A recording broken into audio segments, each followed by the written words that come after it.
Eh bien, nous sommes avec René Delamer. Une défaite ce soir face à cette équipe de Moulins. Effectivement, ce soir, vous devez être un petit peu déçu, coach. Un petit peu, ça serait pas grave, mais énormément déçu. Parce que nous avons été hors sujet pendant 1h30. Voilà, comme lorsqu'on passe un examen et qu'on ne comprend pas la question. Donc on répond à l'envers, c'est ce qui nous est arrivé aujourd'hui. Alors pour quelles raisons elles sont multiples, bien évidemment. Hein, certains vont invoquer le fait d'avoir joué mardi alors que l'adversaire ne l'avait pas fait. Effectivement, Moulins était bien plus en jambes que nous, c'était une évidence. Bon, maintenant, ça serait aussi prendre un raccourci très dangereux de se limiter à cette explication, bien sûr. Hein. Donc voilà, nous avons raté notre match complètement. Les garçons n'y étaient pas dans la récupération du ballon surtout, parce que quand on veut être efficace offensivement, il faut être très fort à la récupération du ballon. Et aujourd'hui, on n'y était pas. On était battus dans beaucoup de duels, dans la mobilité adverse. On n'était jamais où il fallait, au bon moment. Enfin bon, voilà, dans le zac, comme on dit. Et quand on est perturbé à la récupération du ballon, obligatoirement, ça se ressent offensivement et on n'arrive pas à mener des actions qui pourraient nous permettre de mettre hors de position une équipe déterminée, qui était bien en jambes et qui en plus a très bien joué. Justement, le coach Pascal Moulin, qu'on a entendu tout à l'heure, disait qu'il avait vu notre jeu et que lui parlait justement de notre physique qui risquait d'être affaibli en fin de match, mais surtout qu'il a coupé les lignes, c'est-à-dire que nos deux milieux de terrain, il les avait coupés pour éviter qu'ils servent en bonne position nos avants. Alors je ne sais pas ce que vous pensez, René, de cette analyse de du coach d'en face. Bah écoutez, ça a été une bonne idée de sa part, puisqu'il a gagné. Hein.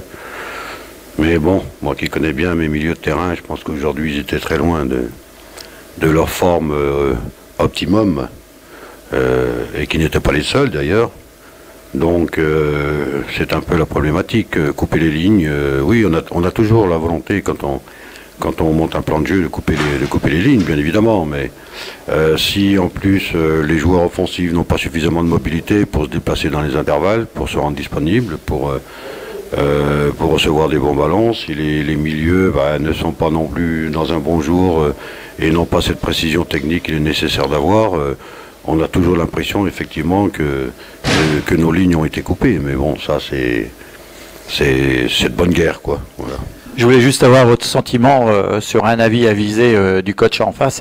Et justement, on va recevoir Troyes, une grosse cylindrée qu'on a déjà rencontrée en Coupe de la Ligue. Alors là, il va falloir maintenant remotiver les troupes. Je pense que René, je pense que vous nous avez habitués et vous allez vous y employer. Disons que le côté inquiétant de la soirée est aussi que ce match que nous avons fait aujourd'hui vient à la suite de celui que nous avons fait contre hier, qui n'a pas été de très bonne qualité, que nous avons remporté mais très difficilement, en ne faisant pas un bon match, il faut l'avouer. Et peut-être que le plus inquiétant, ce n'est pas un jour de passer complètement à travers un match, mais c'est qu'il fait suite quand même à un match précédent qui n'a pas été de qualité. Donc c'est ça le gros point d'interrogation. Est-ce qu'en une semaine on aura le loisir et la possibilité de redresser tout ce beau monde, aussi bien psychologiquement que physiquement? On va s'y atteler bien évidemment, hein, mais bon, la tâche va être importante quand on voit quand même ce que l'on vient de réaliser sur les 2 derniers matchs. En tout cas, on est de tout cœur, bien sûr, avec le staff, avec les joueurs, et on se donne rendez-vous. Et les morts de faim, certainement, cette fois, seront les Guignonnais, non pas les Moulinois, contre cette grosse équipe de Troyes. Écoutez, les morts de faim, vous savez, c'est toujours ce que l'on dit quand on parle des compétiteurs. Il faut être mort de faim. Les joueurs, avant de rentrer sur un terrain, sont toujours morts de faim. Par contre, quand ils sont dessus, souvent... on ne pense pas qu'ils se sont rassasiés très vite, mais enfin, leur appétit disparaît, s'envole, ou ils ne sont pas en mesure de le mettre en application. Donc, mort de faim contre Troyes, on va l'être, ça c'est une évidence. Maintenant, est-ce qu'on sera en mesure de répondre de la manière qu'il faudra pour arriver à battre cette équipe? Je pense que oui, parce que on a quand même ce match en travers de la gorge et que tout le monde aura à cœur, bien sûr, de se refaire dans une semaine. En tout cas, c'est ce qu'on souhaite à toute l'équipe. Merci René Lelamer. Merci à vous. Merci.